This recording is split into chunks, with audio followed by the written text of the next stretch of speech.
So you want to own a laundromat. It sounds like one of the simplest businesses on earth. You rent a little storefront, fill it with washers and dryers, put a sign outside, and strangers walk in carrying dirty clothes. They pay the machines spin, the clothes come out clean. And somehow, the business is making money. No chef, no inventory that expires, no complicated menu. Just water, soap, heat, and metal boxes charging people to solve a weekly problem. But that is the trap. Because the washing machine is not really the business. The business is the lease, the pipes, the sewer bill, the gas line, the parking lot, the repair schedule, and the moment when a customer with 3 baskets decides whether this laundromat is convenient enough to become routine. That is what you are actually buying. You are not buying laundry, you are buying a habit.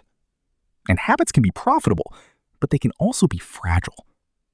Imagine an empty storefront on a busy road. The owner walks in with a calculator and a beautiful idea. If 1 washer can make money, then 20 washers can make 20 times as much. Add dryers, detergent vending, and folding tables, and suddenly this plain room looks like a machine that prints quarters. But before the first customer washes a sock, the owner has already entered the expensive part, the build-out. A laundromat is not just shelves and paint. It needs commercial machines, drains, water lines, gas lines, ventilation, electrical work, payment systems, signs, permits, and enough cash to survive while people learn the place exists. A new laundromat can easily become a several $100,000 project. And unlike a food truck, you cannot just move it if the location is wrong. Once the plumbing is in and the machines are bolted down, the business is married to that spot. So the first question is not, how many machines can I buy? The first question is this address good enough to carry the debt? A good laundromat location is not just a place with traffic. People do not usually drive across town because they saw a washer from the road. They go where laundry fits into their life. That means apartments nearby, renters nearby, older buildings without in-unit laundry, students, workers, families who need large machines, easy parking, good lighting, a front door that does not feel uncomfortable at night. If carrying laundry into your store feels annoying, the customer is gone before the machine ever starts. This is why 2 laundromats can look identical and have completely different economics. One sits beside apartment buildings with parking in front. The other sits across a hard-to-cross street with bad visibility. Same machines, same soap, totally different business. But even if the location is good, the laundromat has another problem. Every sale creates a bill. When a customer pays to wash clothes, the owner also pays for water, then sewer, then gas or electricity to heat the water, then electricity to spin the machine, then energy to dry everything, then cleaning, maintenance, card fees, rent, insurance, and debt. In a restaurant, the cost of food is obvious. In a laundromat, the cost hides inside the walls. The meter is always running. And this is why utilities are the villain of the laundromat story. A busy store looks beautiful from the front. Machines spinning, dryers turning, customers folding clothes. But behind the wall, the water bill, gas bill, and electric bill are growing.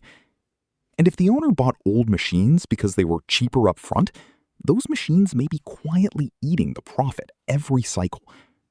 Old equipment has a cruel trick. It can still make revenue while destroying margin.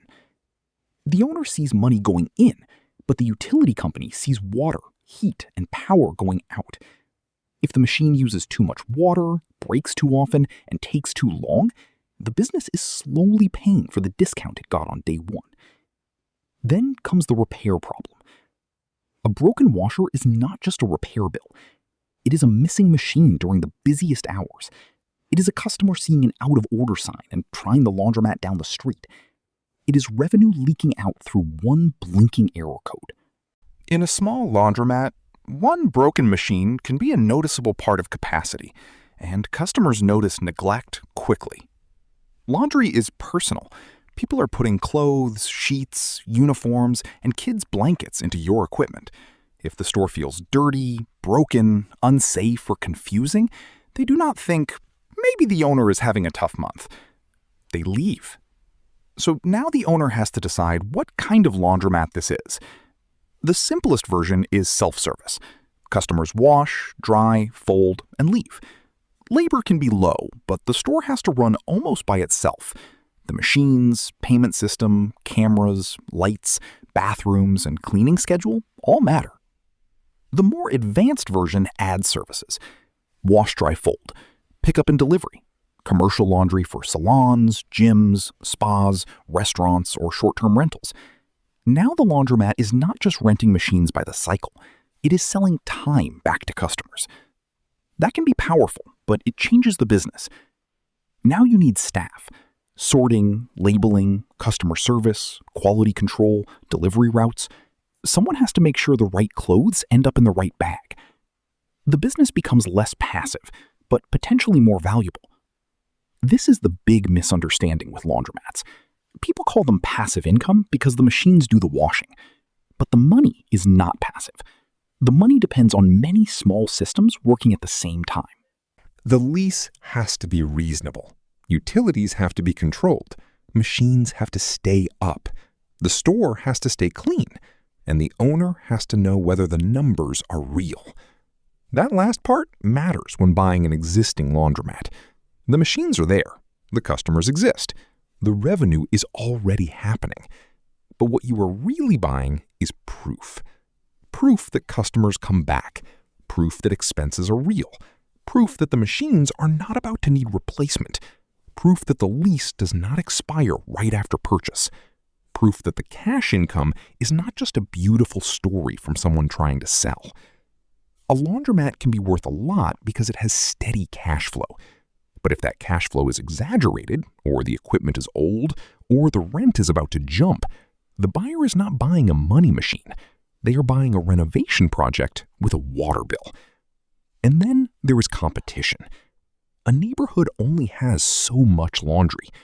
If a new laundromat opens 2 blocks away with brighter lights, newer machines, app payments, cleaner bathrooms, and a discount, the old store does not keep customers by tradition alone. Laundry is repetitive, but loyalty is practical.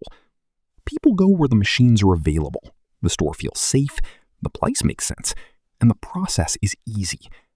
So the best laundromat owners are not just machine owners, they are routine designers. Large washers for blankets, enough dryers, clear pricing, card payments, clean folding tables, good lighting, reliable hours, helpful staff when the model needs it. Maybe wash, dry, fold for people too busy to watch clothes spin.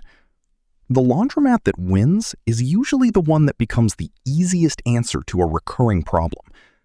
So, should you own one? Maybe.